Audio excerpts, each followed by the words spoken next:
Hello! Kumusta ang inyong mga puso?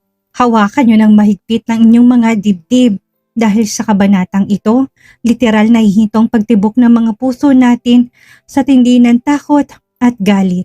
Narito muli ang inyong lingkod, si Miss Maria. Simulan na natin. Putas down! Sigaw ni Cole habang nagpupumigla sa braso ng lalaking bumuhat sa kanya na parang sako ng bigas. This is kidnapping! Sigaw naman ni Danaya. Galit na galit habang kinakalampag ang likod ng tauhan na humila sa kanya pababa ng sasakyan. This is not our home! Singit ni Kael.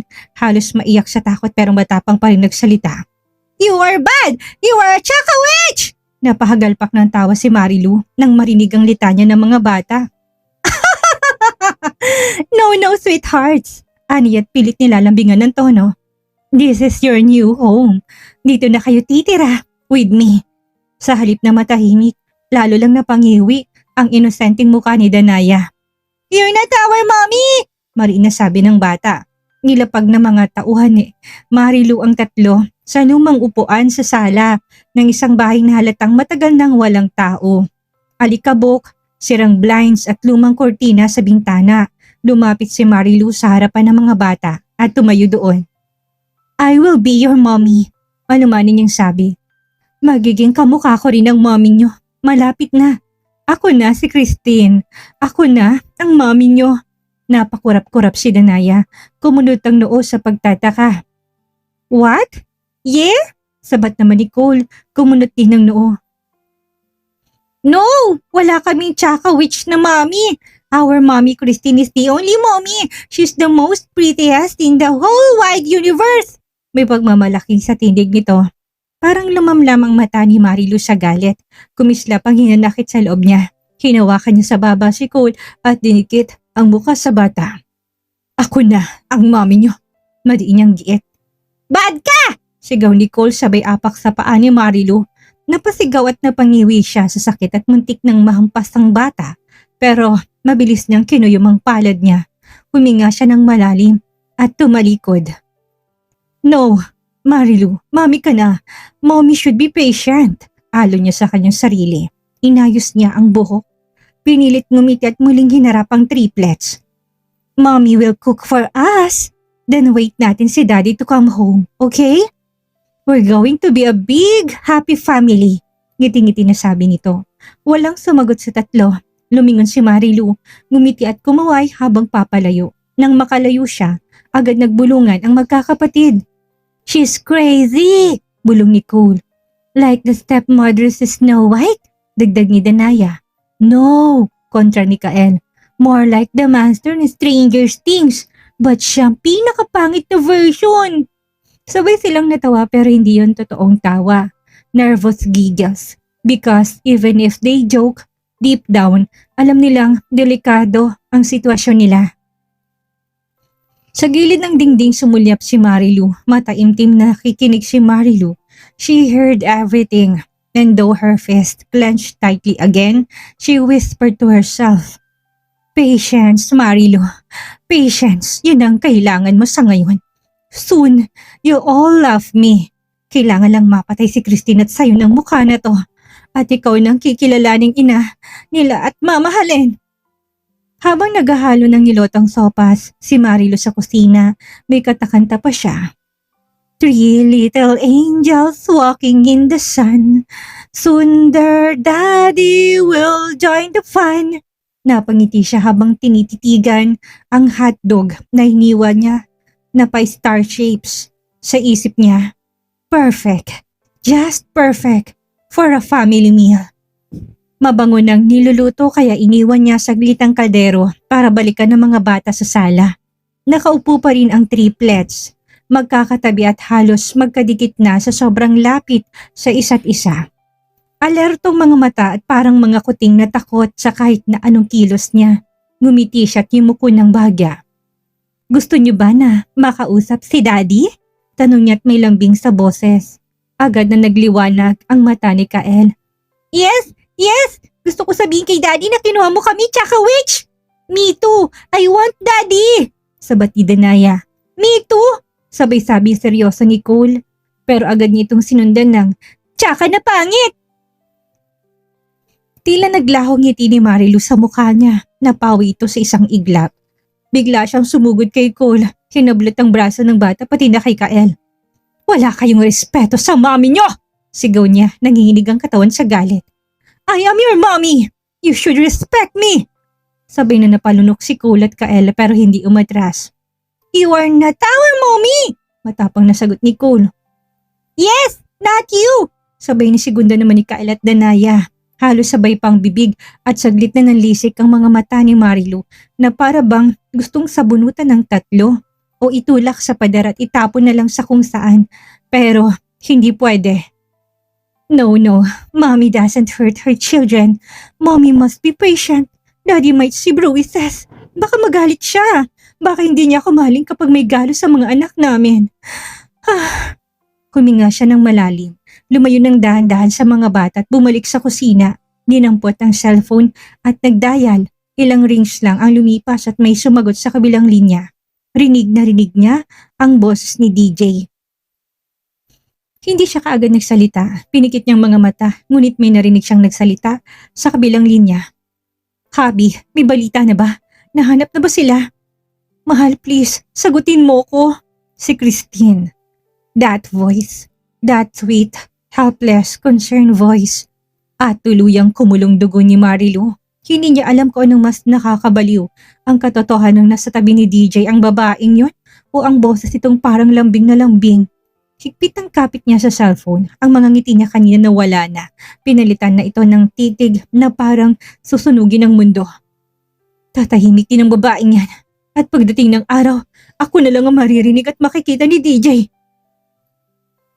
Tanging ugong ng hangin at marahang paulit-ulit na buntong hininga ng isang babae ang naririnig mula sa kabilang linya. Hawak ni DJ ang cellphone niya at mahigpit ang pagkakakapit niya dito habang dahan-dahan ding lumalalim ang kanyang paghinga. Napatingin si Christine sa kanya, puno ng tanong sa mga mata pero mabilis siyang sinenyasan ni DJ. Isang kumpas ng kamay na nagsasabing, "Please, wag na muna siyang magsalita." Tumango si Christine bagamat halatang nag-aalala pa rin. Tumayo si Fabio, lumapit kay DJ pero kagading sinenyasan. Unknown call, could be her. Lahat sila natahimik, pati ang mga yaya, ang mga tauhan, pati ang mga magulang nila. Natutong magbasa sa katahimikan ni DJ. Until nagsalita ang nasa kabilang linya. Paus, mababa ang boses, pero malinaw. "Douglas." Alam na kaagad ni DJ na kaninong boses ito. Isa lang ang tao na kayang bigkasin ng pangalan niya ng ganon. Si Marilu. Ramdam ni DJ ang pag-igting ng kalamnan sa panga niya. Gusto niyang sumigaw. Gusto niyang sabihan ito ng lahat ng galit niya pero pinigilan niya ang sarili. This isn't the time. Kailangan niya maging matatag at kalmado. Kailangan niyang malaman kung nasaan ang mga anak niya. Kung hawak ba ito ni Marilu. "Marilu," mahinahon niyang sagot. "Anong kailangan mo?" "Lumayo ka muna. Make sure na walang nakikinig sa'yo." May bahid ng pagmamadali ang boses nito pero sinamahan ng mahinahong lambing. "Importante to. Ayoko na may ibang makarinig, mahal." Napapikit si DJ. Mula sa likod naramdaman niyang mga matang nakatuon sa kanya. Lahat naghihintay, umaasa na may makukuha siyang sagot. "Kasama ko ng mga anak natin," tuloy ni Marilu. "Finally, buo ng pamilya natin. Hindi ba sabi mo noon, gusto mo na 3 anak? Ito na sila, mahal. Kasama ko na ang triplets. The family we always dream of." Damit, umusok ang ilong niya at sumikip ang dibdib ni DJ sa galit. Yes, inaamin niyang sinabi niyan noon kay Marilu. Sa mga panahong naniwala siya sa mga kasinungalingan nito. Sa mga panahong akala niya ito ang tama. Pero kahit na anong dami ng alaala nila, isa lang ang malinaw. Hindi si Marilu ang mahal niya at lalong hindi itong ina ng mga anak niya. Imbis na magwala, pinili niyang manahimik. Kailangan niyang marinig lahat. Kailangan niyang malaman kung safe ang mga bata. "DJ," muling sambit ni Marilu. "I'm sorry. Sorry for everything. Sorry I left. Sorry I lied." Napatingala si DJ. Pinilit habaan ng pasensya tila ramdam ni Marilu ang pananahimik niya kaya nagpatuloy. "Nabuntis ako ng iba. Si Pablo. Siya ang ama ni Tamaya. Hindi ko sinasadya. Bago ko umuwi ng Pilipinas, nagkita kami sa Amerika. I was weak. nangyari? I'm so sorry, mahal. Please. Halos hindi makagalaw si DJ. Nais niyang magsalita pero ang isip niya umiikot lang sa tatlong muka. Danaya, Cole, and Kael. Lahat ng bagay, lahat ng impormasyon, lahat ng revelasyon. Hindi yun ang priority niya ngayon. Wala siyang pakialam kung sino nakabuntis dito. Ang mahalaga sa kanya, nasaan ang mga bata? Ligtas ba sila? Pigil ang damdamin at mahigpit ang hawak sa cellphone at malamig ang boses niya nang sa wakas ay magsalita siya. Marilu, sabihin mo kung nasan kayo. Pupuntahan kita. Halos mapatid ang hininga ni Christine nang marinig ang mga salitang lumabas sa bibig ni DJ. Ngunit hindi siya sumingit, naghintay lang siya, nakatutok lang ang mga mata sa asawa habang pilit itong kinukubli ang apoy sa dibdib. Sa kabilang linya sumigla ang boses ni Marilu, halatang tuwa sa bawat narinig. Talaga mahal, sasama ka na sa amin, sa pamilyang pinangarap natin? Tumigil sandali si DJ, ipinikit ang mga mata bago sumagot. Oo, bubuuin natin Marilu. Buo tayo bilang pamilya, kaya sabihin mo na kung nasan kayo ngayon. Ngunit hindi basta-bastang naniniwala si Marilu. Tumawa siya, hindi masayang tawa kundi mapanlinlang. Hindi ako tanga, DJ. Alam kong kaya mong paikutin na kahit na sino. Pero ako ang unang nagmahal sa'yo. Ako ang dapat mong piliin. So, kung sasabihin ko kung nasan kami, may kondisyon. Babala nito. Sabihin mo. Mahina ang sagot ni DJ bagamat sa loob ay nag-uumapaw ang galit. Walang pulis. Walang bodyguard. Kapag naramdaman ko na may kasamang iba, lagot ang mga anak natin sa akin. Hindi ako nagbibiro, mahal. Napakuyom ng kamao si DJ.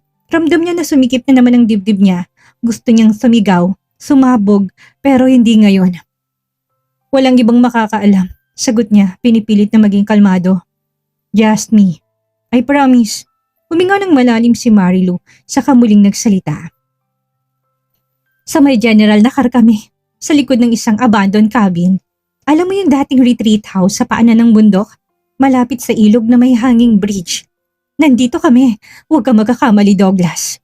One wrong move. Malalagot sa akin ng mga bata. Matalim na babala ni Marilu. Napapikit si DJ. Pagkarinig pa lang ng lugar, alam niya na to. Delikado, liblib at kung may mangyari, walang makakarinig. Pero kailangan niyang pumunta. Darating ako. Para sa'yo't para sa mga anak natin. Mariing sagot niya. Huwag mo silang sasaktan, Marilu, please. Mga bata lang sila. Mga anak natin sila. Muling natahimik ang linya. Humigpit ang hawak ni DJ sa cellphone. Si Christine, bulong ni Marilu. Kailangan mong iwan siya, mahal.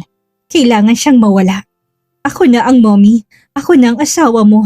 Ako lang. Motoridad na sabi ni Marilu kay DJ. Nag-aalab ang mata ni DJ pero ang boses niya banayad. Kailangan niya itong papaniwalain. Walang problema, mahal. Gagawin kung gusto mo. Papunta na ako. Hihintayin mo ko, hindi ba? Lagi kitang hinihintay, Douglas. Bulong ni Marilu bago pinutol ang tawag. Pagkababa ng cellphone ay tila dumaan ang katahimikan sa paligid. Walang nagsalita o gumulaw man lang. Lahat nakatingin lang kay DJ. Nasa mukha nito ang galit at kating-kati na pumatay pero hindi niya dudumihan ang kamay niya. Ang tanging layunin niya ngayon ay mabawi ang mga anak nila ni Christine at tapusin na ang kabaliwan ni Marilu. Douglas POV. Pagkatapos naming pagplanuhan ng lahat ay nauna akong umalis dahil yun ang usapan. Mahigpit kong habilin kay Fabio. Hintayin lang ang senyas ko. Huwag kayong gagalaw hanggat hindi ko sinasabi. Kailangan makasigurado na muna ako sa kaligtasan ng mga bata. Tahimik ang biyahe pero ang puso ko hindi. Hindi pa man ako nakakarating, mabigat na ang dibdib ko dahil sa matinding takot at kaba. Paulit-ulit na lang sa isip ko ang mga bata at ang pangako ko kay Christine. Babalik ako kasamang mga anak natin, ligtas at buhay. Kailangan ko itong tapusin. Ngayong gabi at hindi na pwedeng tumagal pa. Pagdating ko sa tinukoy na lugar, binagalan ko ang takbo.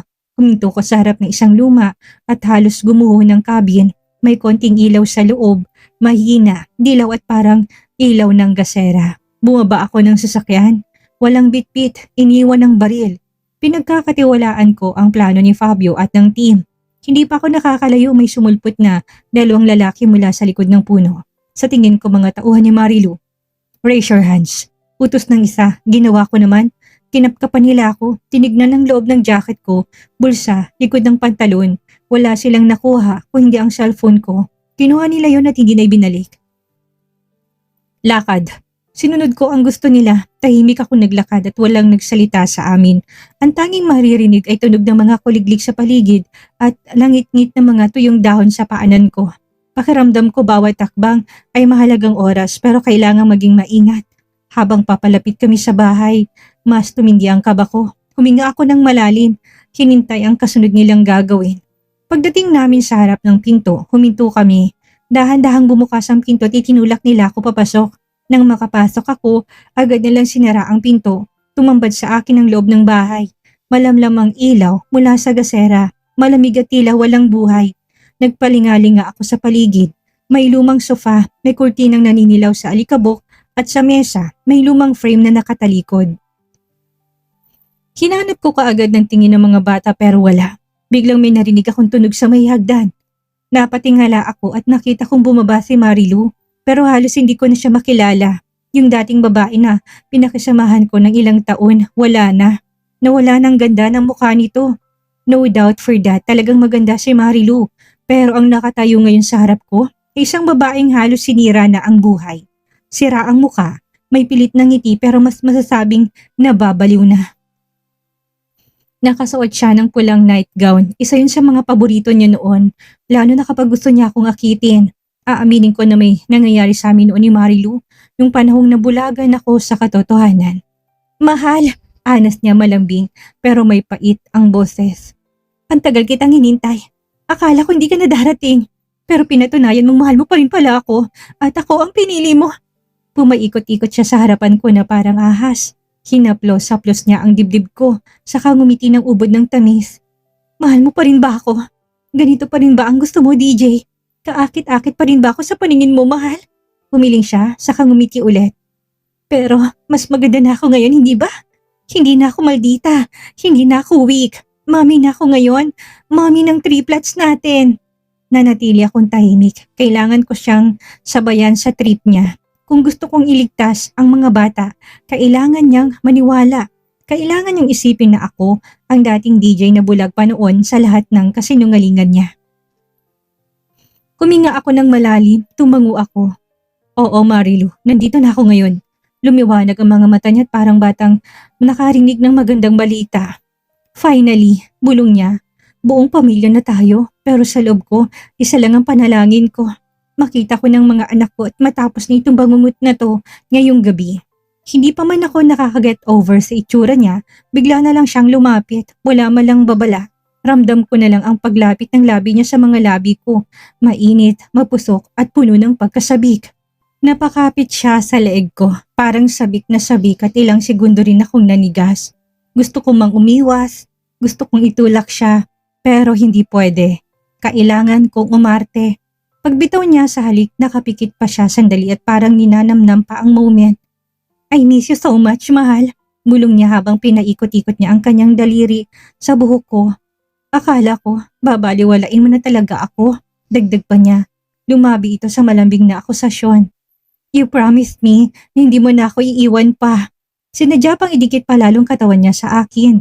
Balat sa balat at para bang sinusubukan niyang ibalik ang init na matagal nang wala. Pero sa loob ko, puro pandidiri at parang may gumagapang nalamig sa batak ko.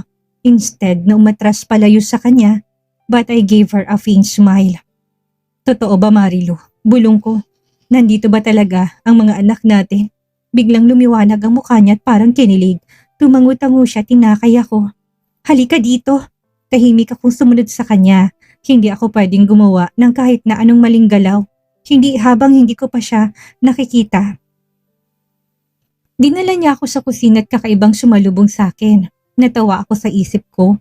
May pa-candlelight nakalagay sa gitna ng mesa. May 2 pinggan, wine glasses at mga pagkain mukhang bagong init. Pinaghandaan ko ito, nakangiti niya sabi habang pinapaupo ako. Kasi alam ko na babalik ka. Kailangan galingan ko pa ang pagluluto para sa'yo, mahal. Umupo ako, wala sa loob pero kailangan. Pinakain ko ng mga anak natin, mahinahon niyang sabi habang sinasandok ng kanin ng plato ko. Tapos, pinatulog ko na rin sila. Pilit akong ngumiti. Saan sila natutulog? Shh! Nilapitan niya ako at sabay patong ng daliri sa labi ko. Mamaya na sila. Kumain na muna tayo, mahal. Ako na munang asikasuhin mo. Tapos, aakyat na tayo sa kwarto. Matutulog tayo na magkatabi. Diba sabi mo dati, ayaw mo na mag-isa? Ngumiti siya sobrang lambing. Napakamalumanay at parang hindi makabasag pinggan. Pero para sa akin, parang demonyong nakangiti habang hawak ang kutsilyo sa likod. Napakuyom ako ng kamao sa ilalim ng mesa. Sobrang higpit at ramdam ko na nanginginig na ako pero hindi ako pwedeng pumatol. Baka anong ginawa niya sa mga bata. Baka anong maisip niyang gawin. Hindi pa naman normal ang pag-iisip niya. Napalunok ako at kailangan kong tapusin ang palabas na ito. Kailangan ko na mapalapit sa kanya. Kailangan kong malaman kung nasaan sila. At kapag nasiguro kong ligtas ang triplets namin, doon ko na siya haharapin. Pilit kong inuya ang pagkain sa harap ko pero parang kumakain ako ng papel. Walang kalasa-lasa. Ang utak ko nasa itaas. Nasa mga anak ko. Nasaan sila? Okay pa ba sila? Tinapangan kong loob at muling nagtanong sa kanya. Mahinahon kahit na ang totoo, gusto ko nang suntukin ng mesa. Marilu, nasaan sila? Tumingin siya sa akin pero hindi agad sumagot. Nginitian lang ako. Yung ngiti na tila may tinatago. Marilu, ulit ko't mas madiin na may labis-labis na pasensya. Gusto ko lang silang makita. Dahan-dahan siyang tumayot nilapitan ako. Yumuko sa kabumulong sa tenga ko. Hiwalayan mo si Christine. Napakunot ang noo ko. What? Hiwalayan mo siya, mahal. Ulit niya. Kung gusto mo makita ang mga anak mo, matalim niyang utos sa akin. Nagdilim ang paningin ko sa sinabi niya. Pero mas lalo pa nang sunod niyang sinabi. Ikaw din, baka nahihirapan na silang huminga. Sabay takip sa bibig niya. Oops, sorry. I mean tulog na tulog sila. Putang ina mo, Marilu! Bulalas ng isip ko.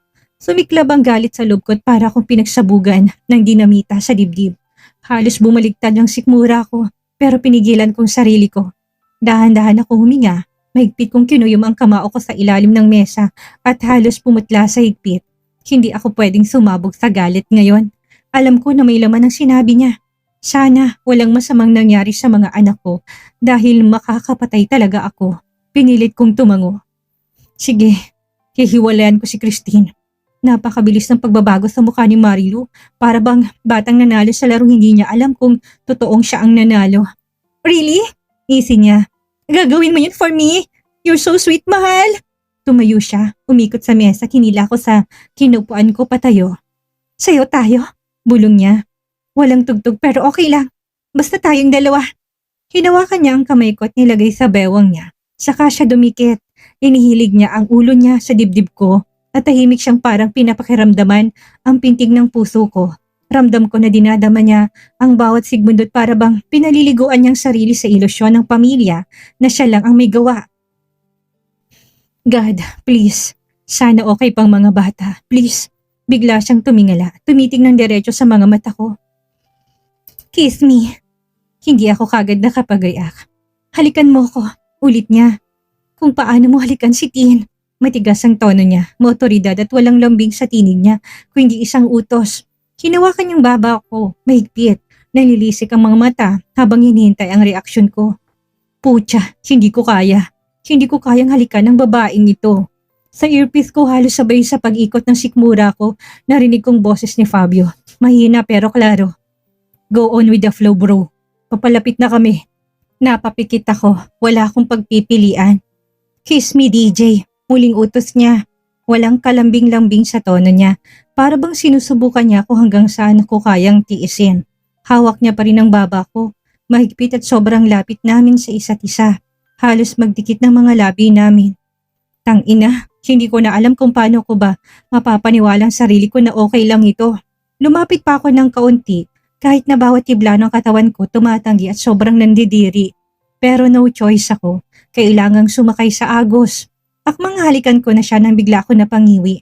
May malakas na ugong sa tenga ko. Sobrang sakit at parang may pressure na sumabog sa loob. Nakakarinig ako ng putok ng baril sa kanila ni Fabio at biglang nawala ang ingay. Then, bigla na lang nag-ibang anyo ni Marilu at parang may napansin siyang kakaiba. Mabilis siyang lumayo sa akin na may kasamang palilisik na kanyang mga mata. May kausap ka? Tanong niya't malamig at mapanganib ang boses. Hindi ako kaagad nakasagot. Sino? Halos pabulong pero parang palapit ng palapit ang banta. Sinong kausap mo, DJ? Umatras siya, masama akong tinitigan tapos biglang sumigaw. Pinagkakanulo mo ako! Traidor! Naglakad siya pabalik-balik sa harap ko. Nagsimulang magbasag ng gamit. Tinulak ang mesa. Sinipa ang silya. Nabasag ang isang baso sa sahig. Inabot ang plato at binato sa akin. Mabuti na lang at nakailag ako. Akala ko ba tayo? Sigaw niya sabay bato ulit sa akin ng pinggan.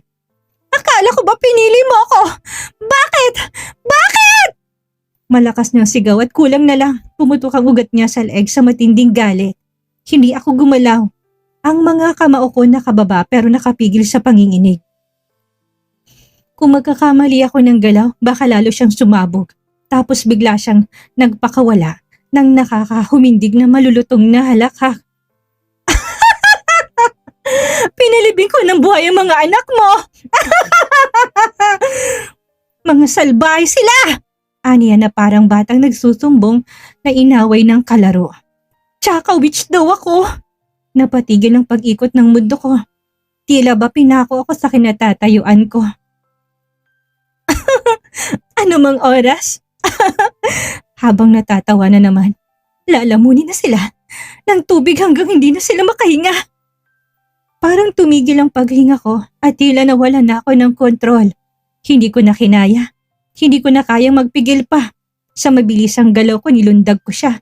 Agad na sinandal sa dingding at walang pagdalawang isip at sinakal ko siya. Anong ginawa mo? Hawak kong leeg niya. Ramdam kong panginginig ng buong katawan ko sa matinding galit at parang hindi ko nakilala ang sarili ko. Gusto ko na ngayon na patayin siya. Nasaan sila? Sigaw ko. Saan mo sila nilagay? Hindi ko na maari kung umiiyak ba dahil ramdam ko ng pamamasa ng mga mata ko o nanilisik lang sa galit. Isa lang ang malinaw sa akin, kung may mangyaring masama sa triplets ko, wala nang babalik ang Marilu dahil mapapatay ko na siya. Nakakapanghilakbot! Sino ba namang magulang ang hindi magdidilim ang paningin kapag nalaman na ang kanyang mga anak ay pinalibing ng buhay at unti-unti nang lalamunin ng tubig? Hustisya at kaligtasan para sa triplets ang sinisigaw ng ating mga puso ngayon. Ipinapakita sa atin ng tagpong ito na walang hindi kayang tiisin at gawin ang isang ama o ina para sa kaligtasan ng kanyang mga anak. Ang bagsik ng pagmamahal ng magulang ay handang humarap kahit nasa kamatayan. Naku, mapapakanta kaya ni DJ si Marilu kung nasaan ang triplets bago pa mahuli ang lahat. Nasaan na sina Fabio? Huwag kayong aalis. I-like ang video, mag-subscribe at i-comment ang inyong mga panalangin para sa pamilyang Velasco. Ito muli ang inyong narrator na nagpapaalala sa gitna ng matinding dilim, panalangin at lakas ng loob ang ating kakampi. Hanggang sa muli!